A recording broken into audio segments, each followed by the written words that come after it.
আমার মার বোনেরা বেপর্দা বাজারে হাঁটতো না, রঙিন টেলিভিশনে নাচ গান দেখতো না।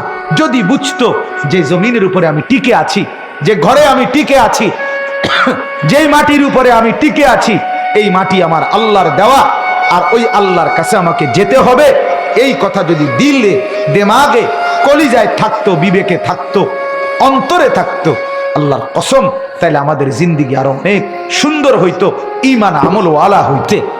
আল্লাহ তাআলা যদি এই জমিনকে তরল পানির মতো বানাইতেন, তাহলে কি আমরা চলতে পারতাম?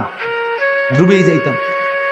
আল্লাহ তাআলা যদি এই জমিনকে কাদার মতো, কাদা এটার মতো বানাইতেন, তাইলে কি আমরা চলতে পারতাম? আমরা তো পিছলা খাইয়া পড়ে যেতাম। এই জমিন যদি পাথরের মতো, লোহার মতো শক্ত হইতো, তাইলে আমরা আমাদের গাছপালা, বৃক্ষ, তরুলতা, ফল, ফসল এগুলো উৎপন্ন করতে পারতাম? আমাদের গাছ, আমাদের ঘর দুয়ার এগুলো গাঁথতে পারতাম আমরা খুঁটি? না। আল্লাহ তাআলা যদি এই জমিনকে পানির উপরে ভাসমান এই মাটি, এটা যদি আল্লাহ তাআলা, মাটি তো দিছে ঠিক আছে, কিন্তু এটা পাও দিলে নড়ে চড়ে পানির কারণে, এমন যদি হইতো, তাহলে আমরা স্থির হয়ে দাঁড়াইতে পারতাম? আল্লাহ তাআলা বলেন, সর্বরকমে বান্দা তোমার উপযোগী করে তুমি যাতে থাকতে পারো, তুমি যাতে হাঁটতে পারো, তুমি যাতে ঘর বানাইতে পারো, তুমি যাতে ফসল উৎপন্ন করতে পারো, তুমি যাতে ফল মূল গাছপালা সব ব্যবস্থাপনা করতে পারো, এমন একটা সুশৃঙ্খল উপযোগী অনুগত করে আমি আল্লাহ তোমার জন্য জমিন বানিয়ে দিয়েছি। এটা আমি করেছি। কে করে দিয়েছে? এরপরে দেখেন, এবার আল্লাহ তাআলা বলেন, ফামশু ফি মানাকিবিহা, আমার বান্দা শোনো, যেহেতু জমিন আমি তোমার উপযোগী করেছি, আমি করে দিয়েছি অনুগত, অতএব আমার জমিনের বুকে, আমার জমিনের কাঁধে, আমার জমিনের পিঠে তুমি চলো।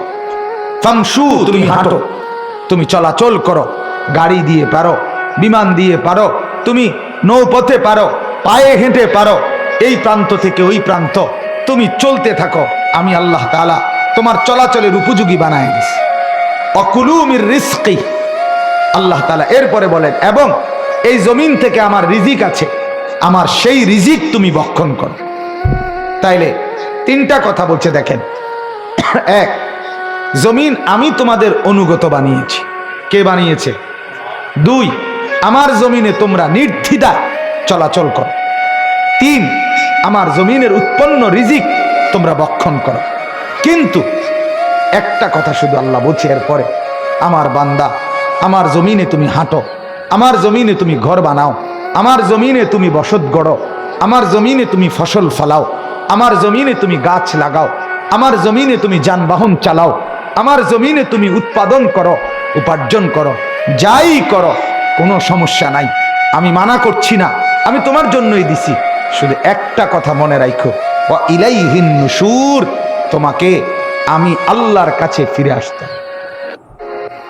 হাঁটতে গিয়ে, চলতে গিয়ে, বসতে গিয়ে, উঠতে গিয়ে, খাইতে গিয়ে, ঘর করতে গিয়ে, বসত করতে গিয়ে, উপার্জন করতে গিয়ে, ফল ফলাইতে গিয়ে, ফসল ফলাইতে গিয়ে, আমার জমির ভোগ করতে গিয়ে, শুধু এটা মনে রাখো, এখানেই তুমি শেষ। নিজের লাভ লোকসান, আয় ব্যয়, হিসাব নিকাশ এই দুনিয়ার মধ্যেই গোলাইয়া ফেললো না, এখানেই শেষ করে লাইও না হিসাব কিতাব, বরং এটা মনে রাখো, হিসাবের মধ্যে এটাও রাখো যে তোমাকে আমার কাছে আসতে হবে।